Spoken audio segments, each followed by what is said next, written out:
Mas não foi só para o setor, que eu já vou mostrar os números aí. Foi também para a Petrobras, né? Então a Petrobras tem aí valores de ação crescentes e de repente ela vem aqui abaixo. Por quê? Que tinha a Petrobras a ver com essa história toda? O que tinha que ver é que, primeiro, se deu um incentivo para consumo aí da gasolina. Você reduziu o imposto da gasolina em relação ao etanol, congelou esse preço, então em termos reais o preço do combustível ficou mais barato para o consumidor. Houve um tremendo incentivo para aumento da frota, que beneficia todos os combustíveis, né? Como? Principalmente melhorando o fornecimento do crédito para o consumidor final para adquirir automóveis. Então era uma maneira, né, de você equacionar a questão da crise externa que chegava aqui. Então, estimula a indústria automobilística, que tem muitos multiplicadores dentro da economia, né? Incentiva o aumento da frota, portanto, incentiva o aumento da demanda de combustível. E a Petrobras, então, enfrenta a seguinte questão: crescimento do produto petróleo, né? Só que, ao mesmo tempo, ela estava sofrendo um congelamento do preço, aumentando as importações, porque o consumo tinha aumentado, o etanol em crise, ela aumenta a quantidade importada, mas não passa para o mercado interno o preço do mercado internacional mais câmbio. Ou seja, ela de alguma maneira subsidia a importação. Ela importa por um preço maior do que ela vende aqui dentro. Isso por mais de 5 anos, vários anos.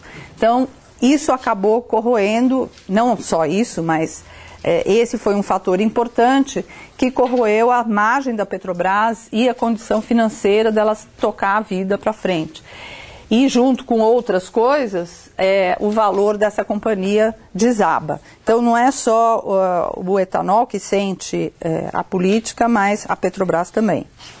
E aí, endividamento do setor ficou alto, da Petrobras ficou também, né? Por várias mudanças de regra do jogo no meio do caminho, né? Além disso, existe toda uma preocupação com o setor de etanol. O que aconteceu com ele? Se a Petrobras se endividou mais e se enfrentava aí dificuldades, no caso do etanol também tem mudanças importantes do desempenho, né? Aqui a gente está vendo 2005, 2006. Então o carro flex entra no mercado, começa a crescer na frota, você tem esse investimento importante. Olha só o número de novas usinas produtoras de etanol. Cada usina de etanol custa $1 bi, tá? Pra vocês terem uma ideia. Então, há um aumento de capacidade de moagem muito importante. Então, veja, num ano só, 22 unidades são decididas, né? E isso vai até aí 2011, 2010, 2011, e daí você começa a ter um número de fechamento de usinas maior do que a abertura de usinas. Okay? Ou seja, esse fechamento de usinas aqui, que hoje já somam 80 usinas paradas, ele decorre desse momento conturbado, né? De endividamento, controle de preços e reação do mercado. Essas usinas são fechadas, portanto você começa a ter uma inversão, né, de muito investimento em capacidade para uma redução. Mas a composição dessas usinas foi alterada para sempre. Ou seja, se no Conselho da Única sentavam 23 usinas que eram de famílias produtoras tradicionais, administrado por produtores, por essas famílias, hoje você ainda tem usinas familiares que são administradas pelos familiares, aí você tem usinas familiares que são administradas por profissionais, e você tem um número grande de usinas totalmente profissionalizadas, inclusive aberta no mercado de ações, tá? Empresas abertas. Traders, como eu falei para vocês, trading companies e petroleiras, como a British Petroleum, por exemplo. Tá? Então você mudou completamente a composição dessa indústria, tornando muito mais profissionalizada do que você era. Mas mesmo assim com resultados muito ruins. E o que é interessante saber é o seguinte, que 80 usinas fecharam as portas desde lá 2008, né, quando começa a crise, mas vocês viram pelo gráfico que eu mostrei que a moagem da cana continuou crescendo. Fala, que mistério é esse?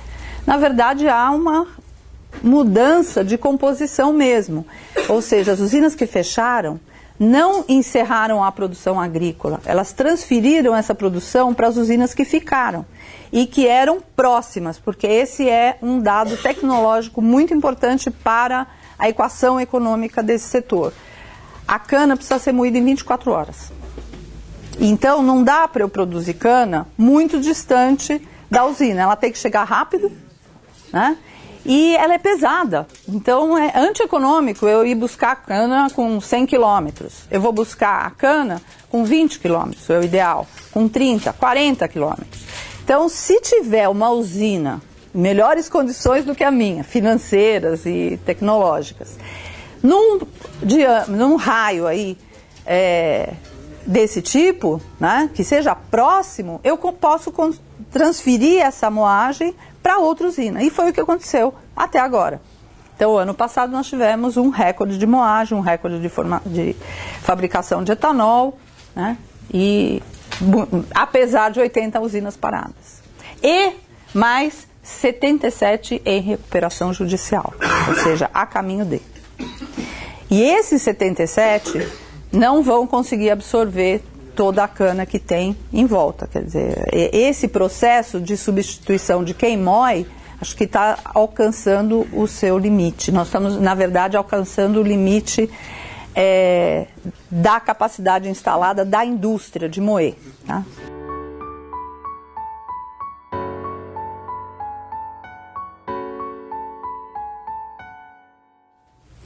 Bom, essas duas coisas, né? Porque se o mercado estiver bem bom, ele é mais, vamos dizer, aguenta mais desaforo, né? Num mercado ruim, aguenta menos desaforo. Então, e o desaforo pode vir tanto da parte agrícola quanto da parte industrial. Tá? O que a gente diz é o seguinte, essas usinas não são as usinas dos mesmos donos dessas usinas que abriram. Não tem uma coincidência para e passo. Okay? Então tem um processo aí que é misturado efeito de política pública com efeito de mercado, que também tem a ver com a política pública, e efeito de gestão. Certamente tem as três coisas, né? E isso está aparecendo numa nova composição dessa indústria aqui. A única coisa que eu posso te dizer é, de fato, esse setor é muito mais profissionalizado hoje do que ele foi no passado. Ok? Isso dá para afirmar. Agora, exatamente qual a composição que vai sobrar aí? Veja, essa é uma indústria que se expandiu. Ela se expandiu para o Mato Grosso, para Minas Gerais, para o Tocantins. Antes era tudo São Paulo. São Paulo hoje tem mais ou menos 60% da produção. Né? Mesmo em São Paulo, foi para áreas que antes ela não estava. Então, houve uma mudança, sim, de ambiente, vamos dizer, produtivo. Tá? Respondi ou faltou? Bom, então o endividamento líquido, vocês viram o endividamento da Petrobras explosivo, mas o endividamento líquido do setor de etanol também bastante delicado, né? Então você tem aqui um endividamento que é maior do que o faturamento de um ano da usina.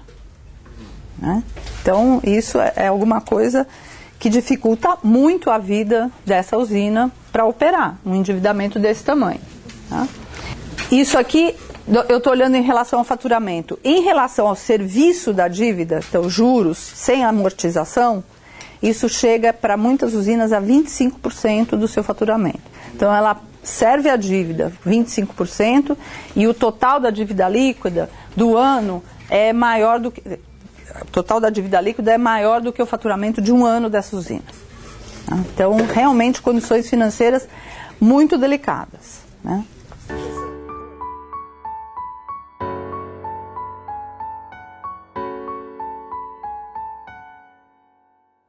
Não, todas essas características que eu estou falando para você são brasileiras, porque no mundo, quando você usa etanol, você usa como mistura, aditivo, né? É como a nossa gasolina C.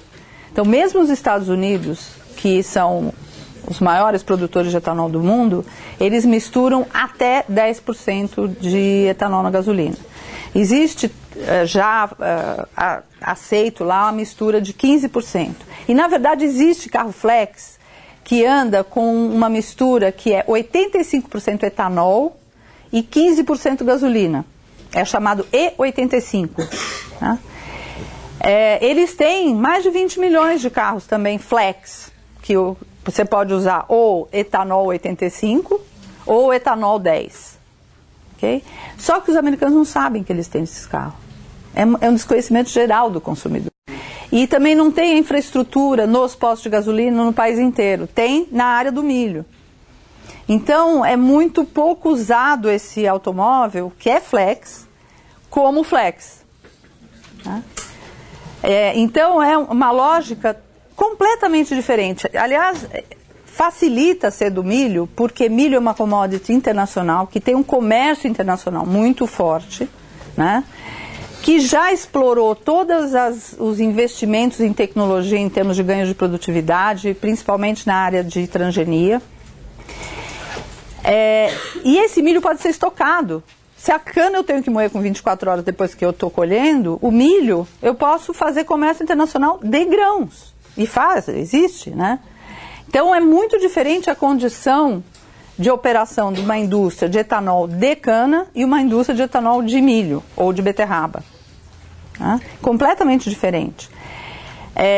Então é muito tudo isso que eu estou falando para vocês, apesar de ter crise internacional no meio, é muito particular do Brasil.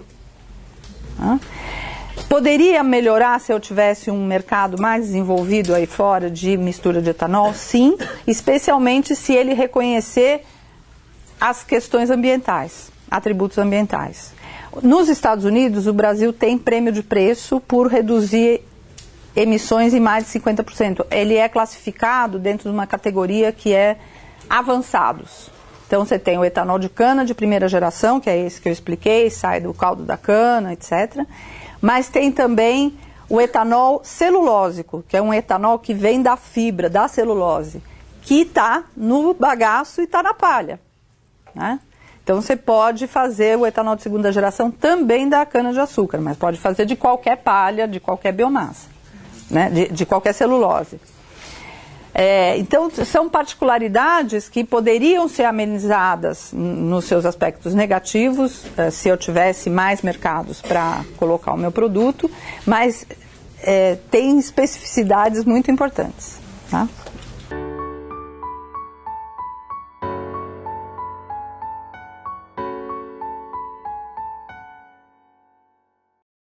Você teve várias políticas lá, inclusive de estímulo com financiamento favorável. Tá? Então você teve muita política, eles cresceram muito a produção de milho. Tá? Os Estados Unidos têm território grande para produzir milho. E teve uma demanda, na verdade eles tiveram uma política pública que é chamado de RFS, que é Renewable Fuel Standard, em que até 2022, desde que foi lançado lá em 2008, você tinha ano a ano quanto de etanol ou quanto de combustível renovável as distribuidoras tinham que usar. Elas são as partes comprometidas. Ano a ano, isso existe, ainda existe e vai até 2022. Então vamos lá, ambiente institucional. Isso dá uma tranquilidade para investimento enorme, porque você sabe exatamente, não é qual é a proporção, é em termos de galões. Tá? Sabe quantos milhões de galões eu vou ter que comprar todo ano. E quem é que vai ter que comprar? A distribuidora. E tem uma combinação de obrigatoriedade com funcionamento de mercado, porque cada litro ou cada galão produzido gera um negócio que chama RIN, que é um número. E esse número corresponde a uma produção que está sendo feita. então eu posso negociar no mercado. Se eu comprar demais, eu, distribuidora, compro mais do que eu precisava, porque o mercado evoluiu de outro jeito, tal. Se eu tenho mais do que eu precisava, eu posso vender para aquele que produziu ou comprou menos do que ele precisava para cumprir o mandato. Então tem um mercado combinado de físico com papéis. E como os avançados crescem mais do que o convencional, o que nos Estados Unidos vale? O convencional é o etanol de milho.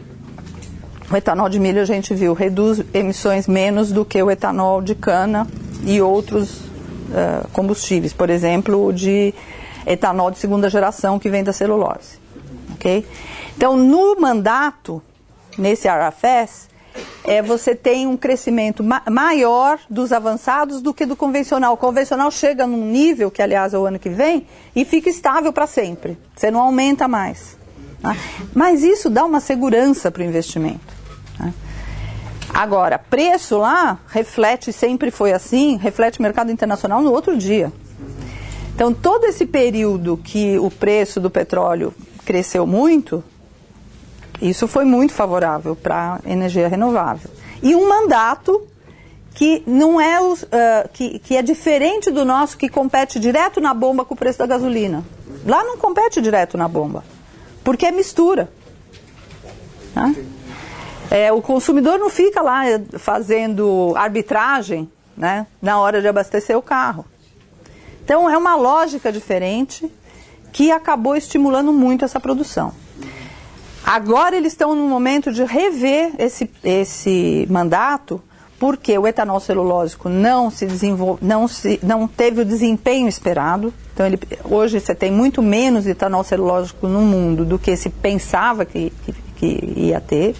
Tá? Tem uma pressão muito grande para mudar a política de biodiesel, que também faz parte desse RFS.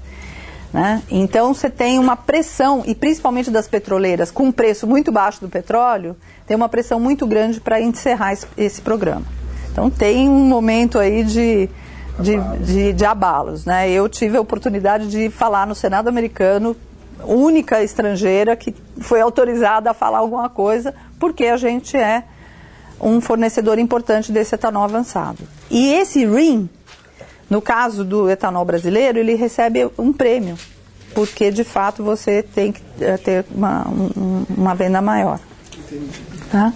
Então tem vários elementos aí que explicam, além do que nos Estados Unidos o pessoal dá incentivo de mercado mesmo e sai fazendo, né? Assim. Agora, inverteu. Preço do petróleo lá embaixo, a gasolina respondeu, tá? Baixou mesmo. Né? Então, enfim, é um risco para toda a energia renovável, não é só para etanol. Qualquer energia renovável, seja para energia elétrica, seja para combustível, com petróleo a 30, 40, vai ter uma vida difícil, a menos que tenha política pública voltada para a questão de clima. Tá? A nossa Agência Nacional do Petróleo, ela tem uma previsão de déficit de combustíveis no Brasil que deve quadruplicar até 2030. Né? Isso decorre de não investimento em refinarias de gasolina, e elas demoram para ser feitas, né? Da própria crise do etanol, que agora começa a se alterar, mas de qualquer maneira sofreu uma interrupção no seu crescimento. Então também ele é importante não só para questões ambientais, mas para questões de abastecimento. São 30 bilhões de litros que substituem gasolina, né, em 70% da gasolina se for hidratado. Então a Agência Nacional de Petróleo está estimando aí um déficit de combustíveis importante para o país, e aí não é etanol, gasolina, o que você quiser. E a complicação ok, vamos importar gasolina, muita gasolina, ok, temos que ter infraestrutura para importar.